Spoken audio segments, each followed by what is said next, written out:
Why would the UFC let go of an undefeated fighter like Mohammed Mokaev? Well, today we're going to dive deep into the shocking events and controversial decisions that led to this unexpected release.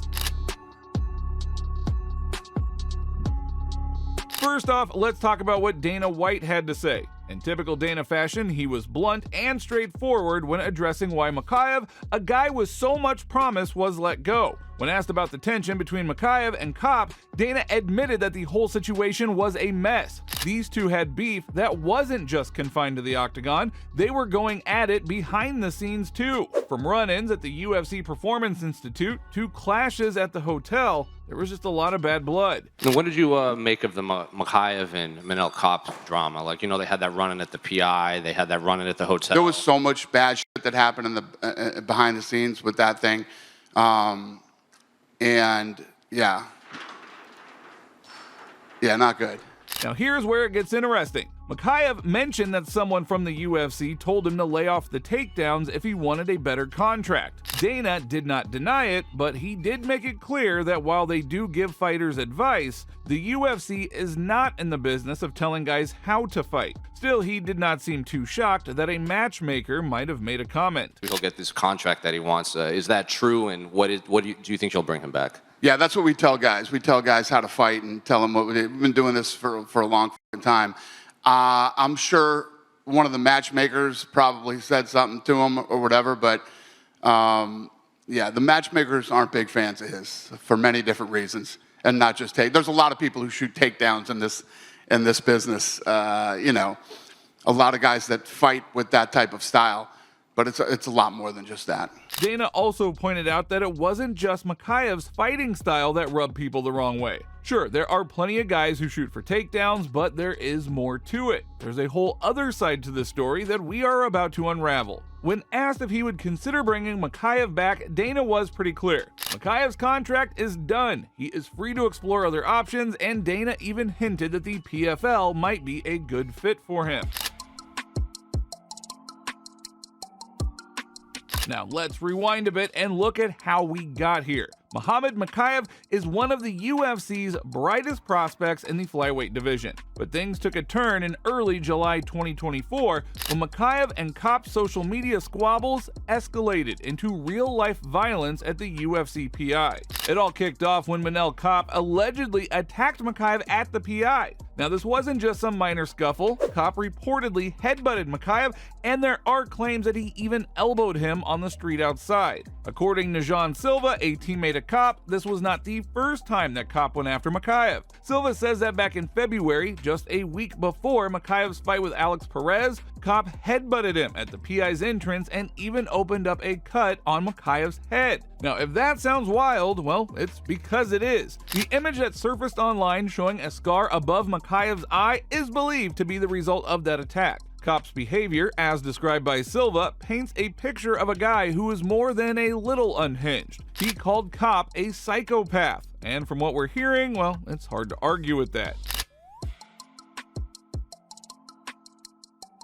But the story only gets wilder and crazier from here. So let me set the stage. It is Thursday, July 25th during UFC 304 Fight Week. Mokaev and Kopp were scheduled to fight, and their heated rivalry had been simmering for months. The tension between them was off the charts. But then, something unexpected happened. The two fighters crossed paths at the UFC Fighter Hotel, and in a surprising turn of events, Mokaev decided to extend an olive branch. He approached Kopp, offered a truce, and suggested that they squash the beef. But this is MMA, and things aren't always as they seem. Just moments after the picture was taken, Mokaev reportedly sucker punched Kopp from behind, sparking an all-out brawl in the hotel. And this wasn't just some minor scuffle, things got serious fast. Here's the video of the brawl that went viral on social media.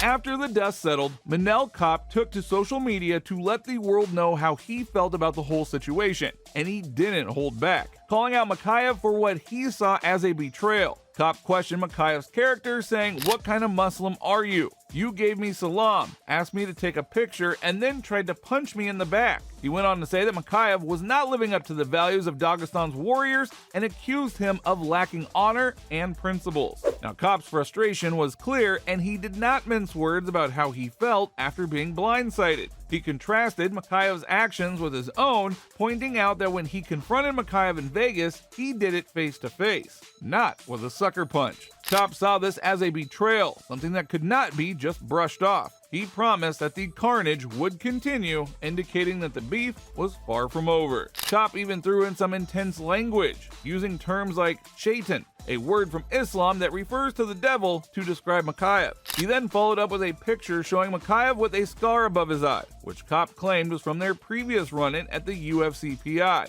The message was clear. Kopp was not backing down, and he was ready to settle things once and for all in the octagon. Now, not one to stay silent, Mokaev responded in kind on social media, where he posted a picture of Kopp lying on the floor after the hotel brawl with a simple cutting caption: "Help." It was a taunt, a way of saying that despite all of Kopp's tough talk, Mokaev had gotten the better of him when it came down to it. So, the day after the hotel brawl, tensions were still running high. On July 26, during the ceremonial weigh-ins for UFC 304, things took another twist. Normally, fighters face off for that final intense stare-down before the fight, but not this time. Mokaev and Kopp were kept apart, with the UFC deciding that it was safer not to let them go nose-to-nose. The last thing they wanted was another scene right before the event. But even with the face-off canceled, that did not stop the drama. After the weigh-ins backstage, the two crossed paths again and things got physical once more. Mokaev, clearly still heated, threw a bottle at Kopp, sparking yet another altercation. Now, there is footage of this incident circulating on social media where you can see Mokaev chasing after Kopp and then hurling the bottle at him. It's chaos, with a lot of people yelling, "Come on, calm down," trying to defuse the situation.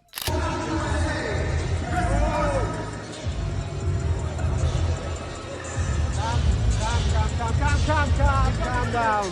Calm down.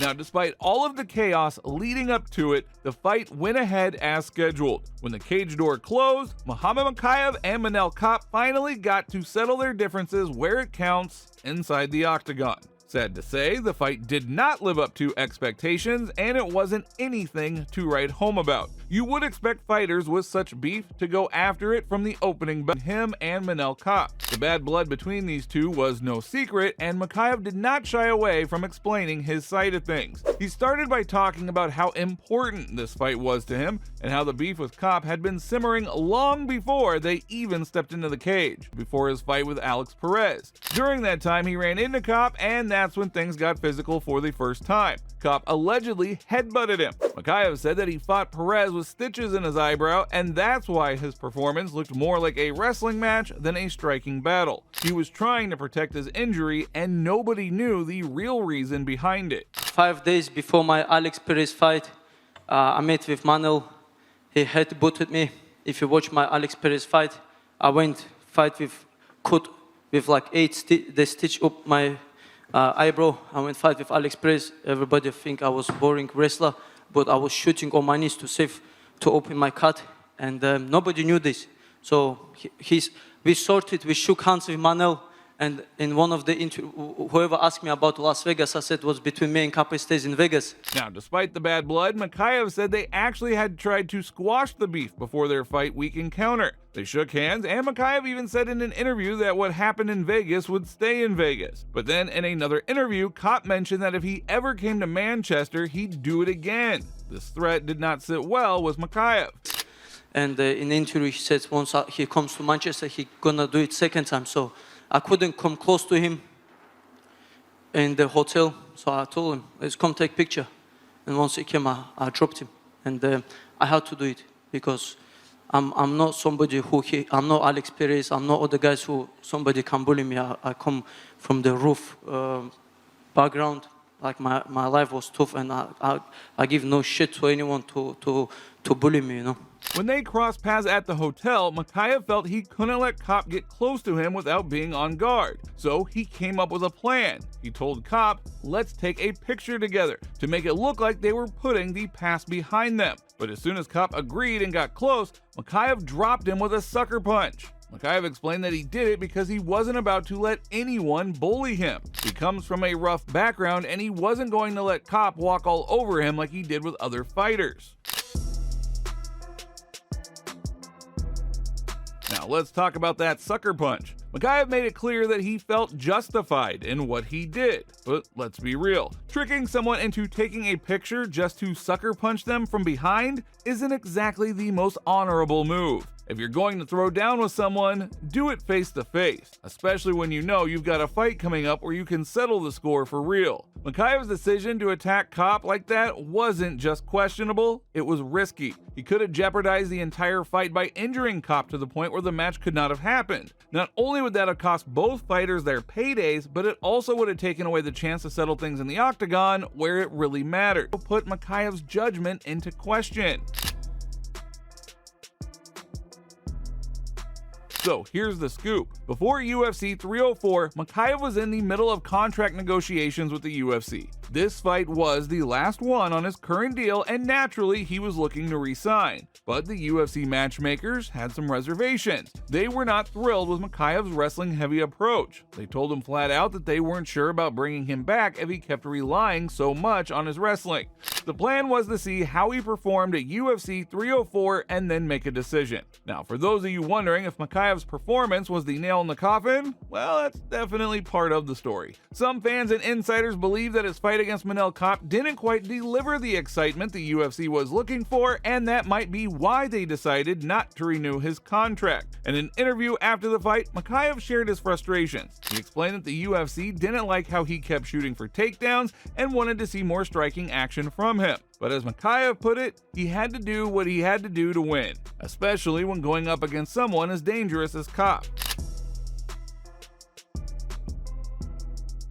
So, why is the UFC so concerned about Mokaev's wrestling? Well, it's not the first time a fighter has heard this kind of feedback. There's a bit of a pattern here, especially when it comes to the lighter weight classes. For example, let's talk about Brendan Loughnane. This guy fought on Dana White's Contender Series and dominated his fight. But in the last 10 seconds, he shot for a takedown instead of going for a finish. Dana White was not impressed, and despite the win, he did not get a UFC contract. That is how much the UFC values excitement over just grinding out a victory. Then there's the Australian fighter, Jack Jenkins. He actually apologized to the UFC for wrestling too much during one of his fights, either on the Contender Series or his UFC debut. It seems like he got the message that the UFC prefers striking heavy fights that keep fans on the edge of their seats. And if we look back even further, there's John Fitch. This guy was a top welterweight, but he was often criticized by Dana White for his wrestling-heavy style, which led to him being labeled as a boring fighter. Eventually, Fitch was released from the UFC despite being one of the top contenders in the division.